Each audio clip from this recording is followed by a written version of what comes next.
1 p.m. We will open with our karakia. My council, they usually say it, we all say it together. It will come up on the screen.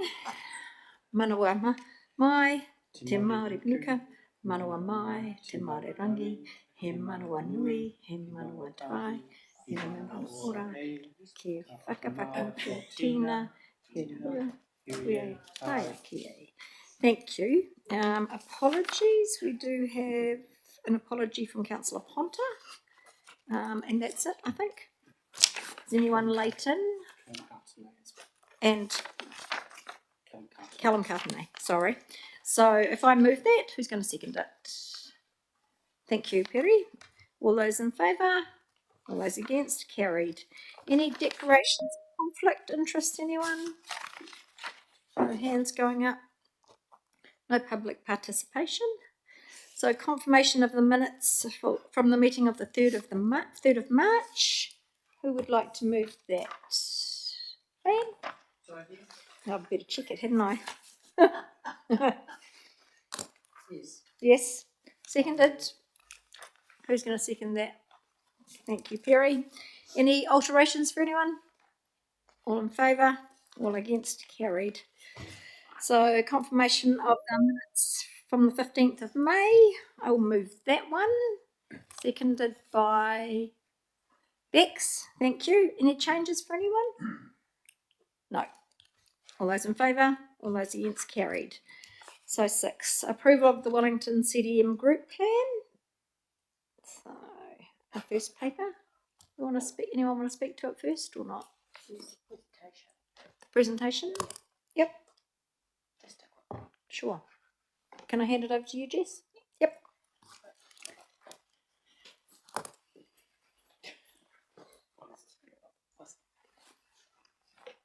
So you can take it as read, but go through it. I hope so.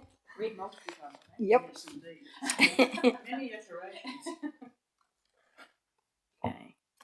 All right, so we now are at the end of this cycle, which has been about 18 months, which is the CDM group plan approval process. So just where you can see where we've been, we started back with the strategy being approved 30 June last year, and we are now have gone through all of the development, public consultation, just been to the Minister, and now today we'll have its final sign-off by this committee, which is great. The Minister, I don't want to say didn't have anything to say. He didn't have any requested changes, which is fantastic. But he had some things to say, which was that it strikes a balance between strategic direction and operational arrangements. And those that have read the plan, it's quite difficult to get that balance based on the legislation and how to make that work together. He also noticed the strong engagement approach that we had and highlighted flood forecasting and warning, which is not a surprise based on some of the things that Carrie also said this morning. So that was highlighted as a really critical project. And we know that that has been a topic of questions and conversations from the Minister over the past little while. So not surprising that that came up. And then also just for this group as well, you know, the importance of monitoring and evaluating how we are progressing against this plan, really important, not just writing them in the plan and then going, okay, and putting it away for 5 years. He really wants to see that we are actually engaging, checking how we're progressing to make sure that we are achieving what we set out to do in the group plan. So just quickly, aside from the actual plan that we're going to approve today, I just wanted to just introduce you to probably year 1 of the plan at this stage. So you'll see there's 19 projects sitting up here, and what is really great this time is that they're not all led by Remo, which is fantastic. There are council-led, some are led by iwi Māori, and some are Lifelines-led, which I've spoken to Fran about that one. And so what it means is that we're really making sure that we are working together collectively to achieve those outcomes. And that seems logical, but it's taken a few iterations of the group plan to get to the point where we can actively do that. And, you know, 19 is a lot. We acknowledge that. We are going to possibly have to prioritise these, but these were sequenced based on needs and what was considered to change and have the biggest impact. But we, of course, will go and scope these in detail and come back for prioritisation. But again, this committee will be the ones that will get to prioritise that work. But just these are the ones that were highlighted as being the first cab off the rank, and there are others that would happen after this work had kind of been completed. So that's how the first year one looks in terms of projects. And just some examples, and also just to highlight the cross pollination of these, was one of the first ones is about accountability and governance and transparent reporting. We know that we need to do better in that space to enable you to make good decisions. And so that's one of the big pieces of work that we're working on. How do we make sure that we're bringing the information that you need to enable you to make good decisions and also hold us all accountable? The next one is around building trust with mana whenua. So we know that that's a huge area of growth that we need to work on, and we need to make sure that we have those relationships developed in advance so that when events happen, it's just so much easier to have those conversations and move into those spaces of response and recovery when you already come from a place of understanding. And then the one that is always happening every single year has never been solved, and hopefully we are going to try and start to solve the problem this time, which is roles and responsibilities across the system. As discussed, our system is incredibly dispersed, and it is a true system that involves a variety of different players, and often that means that we get confused about who's doing what, there are overlaps, and ultimately that means there's gaps. So we're going to work really hard to try and clarify that. That's in the managing risk space.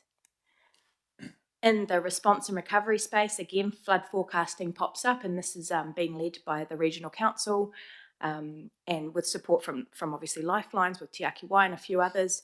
But this is a real area of growth, and I know that the team at GW have, it's been on the cards for a long time, and hopefully the fact that we can bring it to the wider group, we can get some nice momentum and progress. Regional training and exercises, again, not a surprise. We need to make sure that we're practicing together to make sure our system is working together to make sure that when we need to, we can seamlessly transfer. And then integrated welfare, which is, one of the most important things is making sure that we have our people in our communities we minimise how adversely impacted they are, and so we need to make sure we are all joined up in terms of welfare delivery as well to support those that need it in those moments. And then the last one is community resilience, which is community insights have been integrated into response and recovery. Again, seems logical, but can be quite difficult. So one of the things we're really trying to do is make sure that we are understanding our communities better. And once we do understand those communities better, we're actually using that in response, noting that every community is not created equally and will have different strengths and weaknesses, and we need to make sure we are pitching to that straight away rather than finding that out because we've gone through that whole process during the response. Strengthening neighbourhood level social cohesion. This is an interesting one. This dates back to when we used to have really strong neighbourhood support networks. A lot of people have commented that has diminished over the years. I know Carterton District Council still really thinks and invests in those, and they find them to be incredibly useful. But how do we make sure that people are connecting? One of the things that comes up is often we pull people together to ask them for something or ask them to do something, and that cannot always have such a great outcome. How do we actually let people just be together? And how do we facilitate that? And then the last one is community support networks. So there's so many agencies out there working in our communities, and that's one of the big expansions in this plan. How do we make sure that we know who they are, what they're doing, what that expectation is, but then if for some reason that can't then be done, how do we make sure we backfill that? So just understanding that network that is already out there and operating rather than reinventing the wheel once we go into response. Any questions on those? Cool. No hands. So probably the big part of the plan, which we're going to be creating more detail on, but we want to talk about is just this role of this committee in this plan. As I said, we haven't done a great job, when I say we, CDM, our officers, of giving you the information that you need to make really good decisions and understand what those decisions mean. So what we want to do is increase, the engagement. We want to make sure that we're keeping ourselves focused on outcomes, or yourselves focused on outcomes, so we can see if we are travelling towards those in the right way.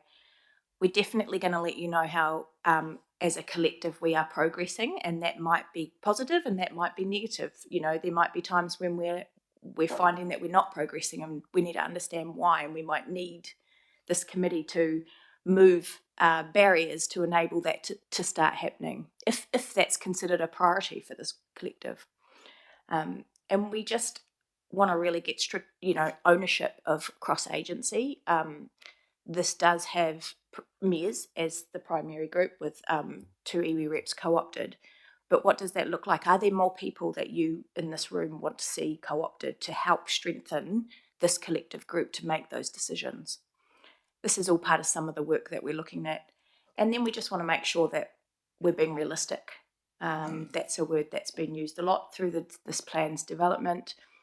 We know that we've set it for a most likely plus because we know that we're, going for the catastrophic events just unrealistic at this point of time. We know that we're going to have amalgamation conversations. We know that there is fiscal issues. We know all of those things. So how do we make sure that we are being realistic and maximising what we have to get the best outcomes? Thank you, Jess. I would find it personally quite helpful if we had the Lifeline groups, the Power and the Internet Defence, actually reporting or joining us, even if it was only every third or second meeting or whatever. But it would be really interesting because the plan is so important, and if we don't drive it and they're not at the table, then we're not working together. But that's just me. Anyone else? Fran? Yeah, I actually think that would be useful every now and again. We need to work out a schedule, but they go to the KEG, the Chief Executives Group, and so they're here, but I think might be useful for this group, for the governance group to hear. Yeah, so need to work out a schedule so it's not too onerous for them. Yeah. But, yeah. Agree. Anyone online? Yeah. Janet, she's taking a hand down. Do you want to? It was actually a thumbs up, Anita. Oh, thumbs up. Okay, and Bex gave us a thumbs up as well. Okay, thank you. Any other questions for Jess? This has been a great report. No? So I don't think So I'm... I did have a question about the paper, if that's Sure. Yep. Time to do that. Yeah, so the section around engagement, it describes past engagement, but not future engagement, not just around the work streams, but also the fact that we've finished this and it's met with a ministerial thumbs up, and that we're going to move into implementing things. Also looping back and saying that we listened to the community and we've implemented some changes according to what we heard, that kind of stuff. Is that in train? Yeah, we have a whole kind of media framework that we're going to do to release this on the 1st of July that talks about that. And then part of that is also sending response emails back to those that submitted personally and saying, thank you for that specifically to them. So I saw the summary of it yesterday, but on the 1st of July, we'll be doing it, and we're just we'll have to capture Anita to get her to sign off her statement about it. But yeah, there's a whole piece of work. And that's, yeah, that sounds brilliant.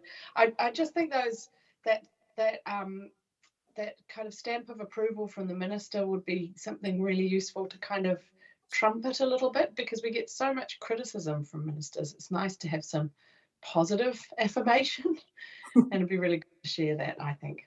Yeah, and we need to take the people with us. We need to keep them on board. Yeah, thank you. Great work. Anyone else? No? So I don't think I moved it actually in the beginning. So I'm happy to move it. Who's going to second it? Any hands going up online? Andrew, thank you. All those in favour? All those against? Carried. Next paper, CDM group plans. Who am I handing? We just done that one? Sorry. I did the appointments. Sorry. Yeah, the appointments. Sorry. I hadn't moved over. Okay, appointments. Who's going to... Do you want to speak to it, or are you happy just to move it? It's pretty straightforward. We've got 2 changes in there. Okay. Kim, would you like to move that paper? Seconded by Janet. Any issues for anybody? All those in favour? All those against? Carried. Thank you. That brings that meeting to 1:15. We will close and we will move into our final paper. Once I get offline. There's no one online, hey? There's no one else online anyway. Is there? No public. We're not in the public online. The public doesn't get you. No. So we can go to our next paper, which is the professional development one, which we haven't covered. Who's doing that? You are, Dan? Liam is, but Liam. I can introduce. Yep. Kia ora koutou. So the impetus behind this is we did some governance workshop